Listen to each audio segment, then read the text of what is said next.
नमस्कार, आप देख रहे हैं न्यूज 4.0। साथ में आपके शिखा ठाकुर, मेरे साथ मौजूद हैं आयुष, प्रिया और अंजलि।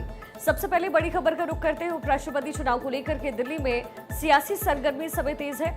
एनडीए के उपराष्ट्रपति पद के उम्मीदवार सीपी राधाकृष्णन का आज एनडीए की संसदीय दल की बैठक में सम्मान किया गया। केंद्रीय मंत्री किरेन रिजिजू ने बताया है कि प्रधानमंत्री मोदी ने सभी दलों से सीपी राधाकृष्णन को उपराष्ट्रपति पद पर सर्वसम्मति से चुनने की अपील की है। एनडीए संसदीय दल के बैठक में राधाकृष्णन जी का परिचय दिया है।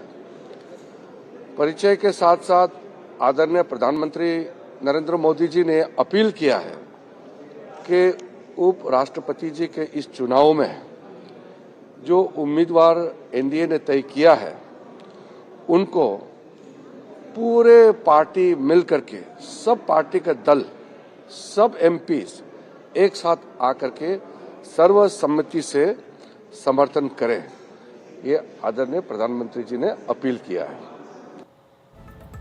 वहीं उपराष्ट्रपति चुनाव के लिए विपक्षी गठबंधन आईएनडीआईए ने अपने उम्मीदवार की घोषणा कर दी। सुप्रीम कोर्ट के पूर्व जज और गोवा के पूर्व लोकायुक्त जस्टिस बी सुदर्शन रेड्डी को इंडिया ब्लॉक ने अपना उम्मीदवार बनाया। उपराष्ट्रपति चुनाव में बी सुदर्शन रेड्डी सत्ता पक्ष के उम्मीदवार सीपी राधाकृष्णन को सीधी चुनौती देंगे। This vice presidential contest is an ideological battle. It is not just a battle, it is an ideological battle, and all the opposition party agreed on this. That's why we are contesting unitedly. The opposition parties have nominated Sri B. Sudarshan Reddy Garu as their joint candidate since he reflects fully and values that saved our country's freedom movement. NDA के उम्मीदवार CP Radhakrishnan वर्तमान में महाराष्ट्र के राज्यपाल हैं। इससे पहले CP Radhakrishnan Jharkhand, Telangana के भी राज्यपाल रहे और पुडुचेरी के एलजी खातर कार्यभार संभाला उन्होंने। जबकि इंडिया ब्लॉक के उम्मीदवार B Sudarshan Reddy Supreme Court के न्यायाधीश, गुवाहाटी हाईकोर्ट के मुख्य न्यायाधीश और गोवा के पहले लोकायुक्त के पद पर कार्य कर चुके हैं।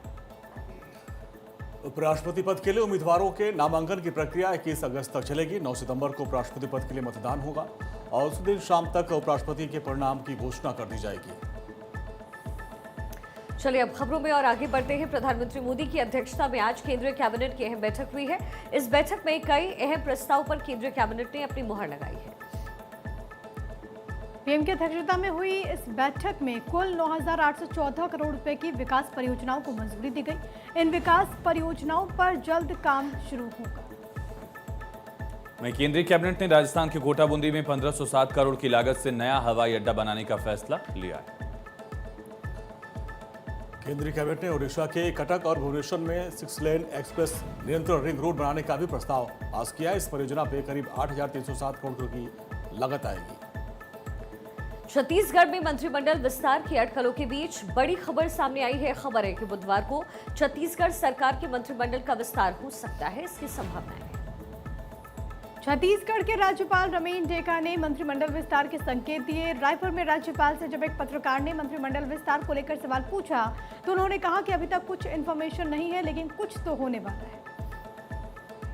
और जिन विधायकों के मंत्री बनने की अटकलें तेज हैं, उन विधायकों में दुर्ग विधायक गजेंद्र यादव, रायपुर आरंग विधायक गुरु खुशवंत, बिलासपुर विधायक अमर अग्रवाल, अंबिकापुर से विधायक राजेश अग्रवाल का नाम शामिल है। गोमती साहेब, पुरंदर मिश्रा, विक्रम उसेंडी, लता उसेंडी, नीलकंठ टेकाम के नाम पर भी चर्चा है।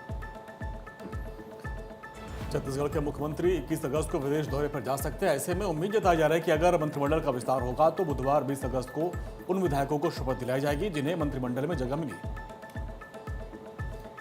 गलवान में 2020 में हुए संघर्ष के बाद भारत और चाइना के रिश्ते पर जमी जो बर्फ थी अब पिघलती हुई नजर आ रही है। भारत दौरे पर आए चीन के विदेश मंत्री वांग यी ने भारत के विदेश मंत्री डॉक्टर जयशंकर और एनएस अजीत डोभाल से मुलाकात की और इस दौरान दोनों देशों के बीच में सीमा विवाद, व्यापार और साझा हितों पर चर्चा हुई।